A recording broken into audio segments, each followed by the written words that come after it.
Assalamualaikum warahmatullahi wabarakatuh. Alhamdulillahirabbil alamin wa bihi nasta'in ala umurid dunya waddin wa sallallahu ala nabiyyina Muhammad wa ala alihi washabihi rasulillahi ajma'in. Baik, pertama-tama yang kami hormati Ibu Ajeng Safitri MPSI Psikolog selaku dosen pengampu mata kuliah Psikologi Abnormal atau Psikopatologi, dan yang kami banggakan teman-teman yang melihat video kami pada kali ini. Baik, kami dari kelompok 2, saya Dewi Kusuma dan rekan saya Dinda Azhara, kami akan mempresentasikan salah satu penyakit di psikologi yaitu somatoform. Nah, baik teman-teman, di sini tanpa berlama-lama langsung saja kita masuk, dan sebelum kita masuk kami berharap teman-teman menjaga pola hidup sehatnya seperti menjaga makan dan minuman, berolahraga ataupun menghindari kegiatan-kegiatan yang beresiko. Baik, mungkin teman-teman kita langsung saja masuk di apa itu somatoform. Oke, somatoform adalah merupakan kelainan psikologis pada seseorang yang ditandai dengan sekumpulan keluhan fisik yang tidak menentu, namun tidak tampak saat pemeriksaan fisik. Nah, orang yang mengalami gangguan somatoform dapat merasakan beragam gejala seperti rasa sakit di dada, sakit punggung, lelah, pusing atau tidak enak badan di bagian tubuh tertentu. Namun, setelah diperiksakan ke dokter, tidak ditemukan kelainan fisik. Gejala gangguan somatoform terkadang bisa ditelusuri hubungannya dengan kondisi fisik tertentu, namun seringkali tidak ada pemicunya. Nah, orang yang mengalami gangguan somatoform tidak dapat memalsukan gejala yang mereka alami. Stres yang muncul karena rasa sakit sangat nyata, meskipun tidak ada penjelasan fisik menentu. Nah, bahkan gejala yang muncul sangat mengganggu aktivitas keseharian. Nah, selanjutnya kita masuk di beberapa jenis gejala gangguan somatoform. Nah, yang pertama yaitu illness anxiety disorder, yaitu rasa cemas yang berlebihan. Nah, yang kedua yaitu conversion disorder, yaitu kondisi ini akan didiagnosis ketika seseorang dengan gangguan somatoform mengalami gejala yang tidak ada pemicunya, baik secara fisik seperti paralisis, gerakan abnormal, kebutaan, kehilangan pendengaran hingga mati rasa.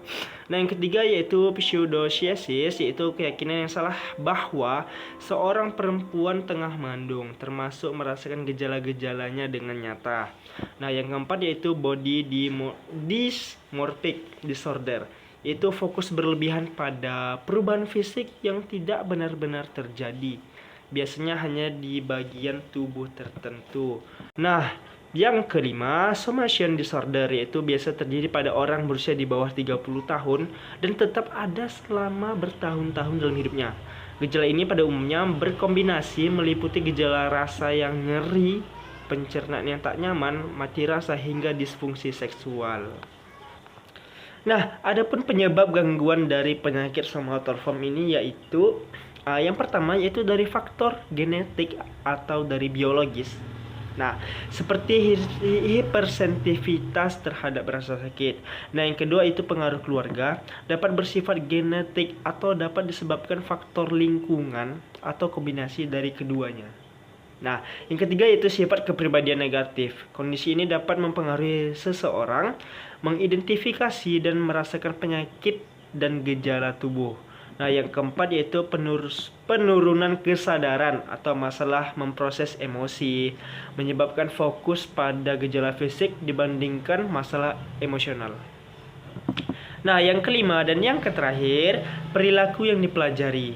Nah, usaha untuk mendapatkan perhatian lebih dan manfaat lain dari gejala penyakit yang dialami, seperti tidak harus melakukan kegiatan tertentu terus karena dianggap dapat memperparah gejala. Perkenalkan, saya Dinda Azhara akan menyampaikan materi tentang penanganan gangguan somatoform. Teknik kognitif behavioral paling sering pemaparan terhadap pencegahan respon restrukturisasi kognitif. Dalam restrukturisasi kognitif, terapis menantang keyakinan klien yang terdistorsi mengenai penampilan fisiknya dan cara menyemangati mereka untuk mengevaluasi keyakinan mereka dengan bukti yang jelas. Selanjutnya ada materi tentang somatoform dalam ajaran Islam. Stres dapat timbul karena seseorang tidak mampu menerima kebenaran atau kenyataan. Menurut ajaran Islam, kejujuran kepada Allah merupakan sesuatu yang penting dilakukan. Keadaan yang dapat menimbulkan gejala pada fisik dan psikis sesungguhnya telah ditegaskan Allah Subhanahu wa taala sebagaimana disebutkan dalam Quran surah Al-Baqarah ayat 155 yang artinya, dan sesungguhnya kami berikan cobaan kepadamu dengan sedikit ketakutan, kelaparan, kekurangan harta, jiwa, dan buah-buahan. Arti tersebut menjelaskan bahwa dalam menghadapi berbagai cobaan ini, ada orang yang kuat dan tabah sehingga dapat mengatasi masalahnya. Tetapi tidak sedikit dan tidak tabah dan kuat. Hal ini sesuai dengan sifat dasar manusia yang selalu berkeluh kesah dan lemah, sehingga membutuhkan bantuan orang lain. Sekian video dari kami, kurang lebihnya mohon maaf. Wassalamualaikum warahmatullahi wabarakatuh.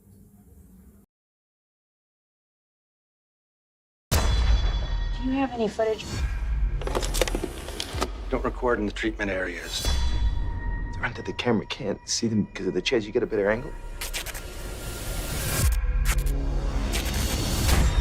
You saw my little girl. You treated her on. All I've got to go on is your word that they were here at all. Thinks I'm making them up. Why would I have my daughter's scarf, but not her? There's something wrong with this place. I showed you the picture. That could be anybody. I'm as concerned about them as you are. Search the hospital! Nobody needs to get hurt. I mean, he's a head case. Put down all your guns! What have you done to my family? Where'd you take my family? No one will talk, you know. It's like they're scared of something. You haven't taken any pills, have you? Seen any walking nightmares lately, Marsha?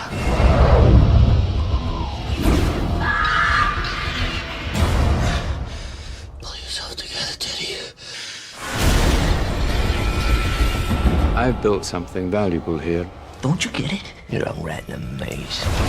Valuable things have a way of being misunderstood. Who knows about this? Everyone. The nurses, the orderlies? They couldn't possibly know. Everyone. You do understand that they can't let you leave. Going somewhere?